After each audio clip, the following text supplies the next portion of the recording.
Bismillahirrahmanirrahim. Assalamualaikum warahmatullahi wabarakatuh.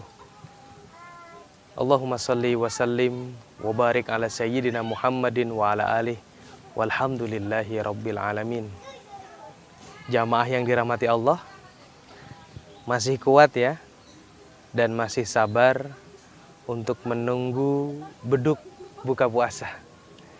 Ya, kalau udah musim puasa kayak gini, yang paling dinanti-nanti itu, yang paling dirindukan oleh setiap muslim adalah suara adzan maghrib.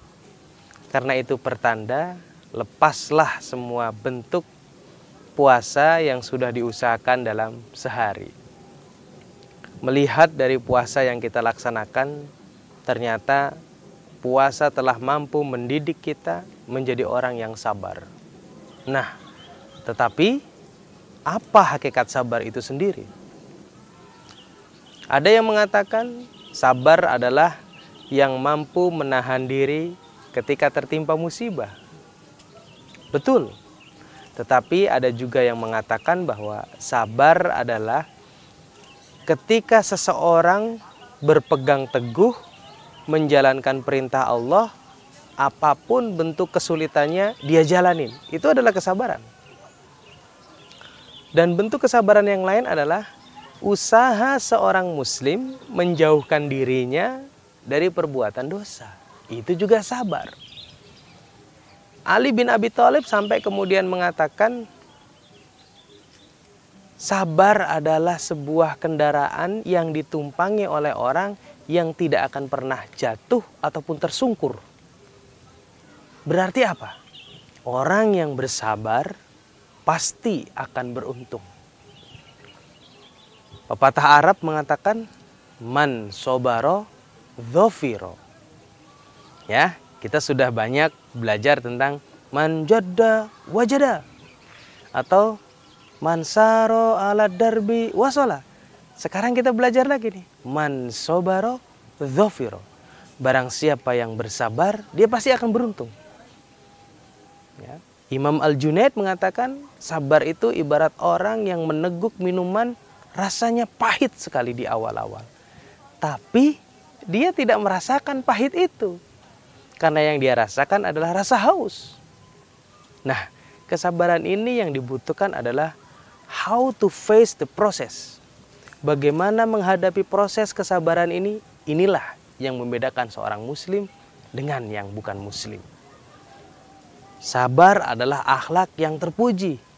Sampai-sampai Allah Subhanahu wa Ta'ala mengajarkan dan memerintahkan kita untuk meminta pertolongan kepada Allah melalui sabar. Di dalam surat Al-Baqarah sampai disebutkan, A'udzubillahi minasyaitonirrajim. Bismillahirrahmanirrahim. Wasta'inu bis-sabri was-shalah.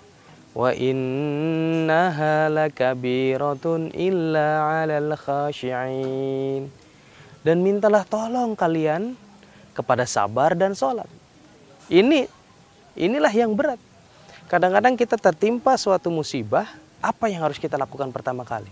Saat pertama kali musibah atau cobaan atau ujian itu datang, maka yang harus kita lakukan pertama kali adalah bersabar. Ini yang harus pertama kali kita lakukan. Setelah bersabar, lalu kita sholat. Rasulullah SAW bersabda, sebagaimana dikisahkan oleh Mu'adz bin Jabal, disebutkan bahwa Rasulullah idza hazabahu amrun shalla. Ketika Rasulullah SAW ada sebuah masalah yang menghampirinya, yang menghimpitnya, lalu kemudian dia sholat. Itu berarti apa? Rasulullah menjadikan sholat adalah solusi untuk setiap berbagai macam masalah. Jadi, kawan-kawan, bagaimana menghadapi sabar ini?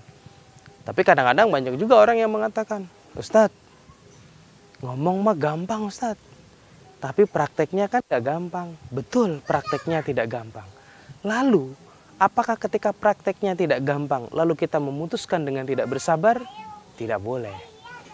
Bahwa sesungguhnya ketika kesabaran itu datang pada diri kita, Allah sudah menjanjikan banyak hal.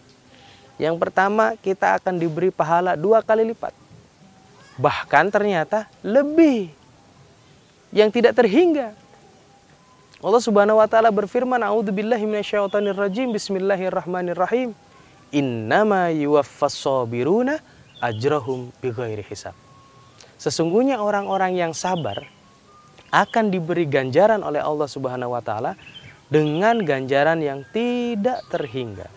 Berarti tidak ada batasan untuk sabar. Karena batasan kesabaran adalah kematian.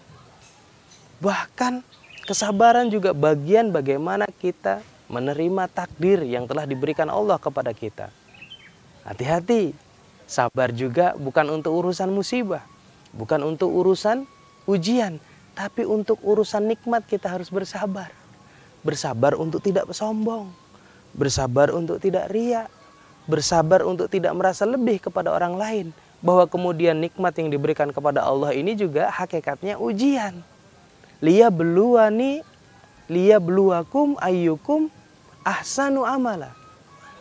Apakah kemudian kita mampu mengimplementasikan kenikmatan ini sebagai bentuk ujian? Ujian dari Allah, siapa di antara kalian yang paling banyak amalnya? Puasa adalah salah satu dari cara Allah melatih kita sabar. Ya, dunia ini ujian dan juga cobaan, maka harus dihadapi dengan sabar. Sifat-sifat ulul azmi para nabi yang diwariskan kepada kita, Nabi Muhammad SAW, para anbiya wal mursalin, yang paling banyak ditorehkan adalah kisah-kisah kesabaran mereka. Ayo kita teladani mereka, kita belajar mereka. Di saat Ramadan ini kita perbanyak sabar, kita praktekkan sabar, sehingga sampai kemudian Allah memanggil kita, kita pun sebagai golongan orang-orang yang sabirin. Karena orang-orang yang sabar pasti bersama Allah. Terima kasih, semoga manfaat buat kita semua. Hadanallahu ayyakum ajmain. Assalamualaikum warahmatullahi wabarakatuh.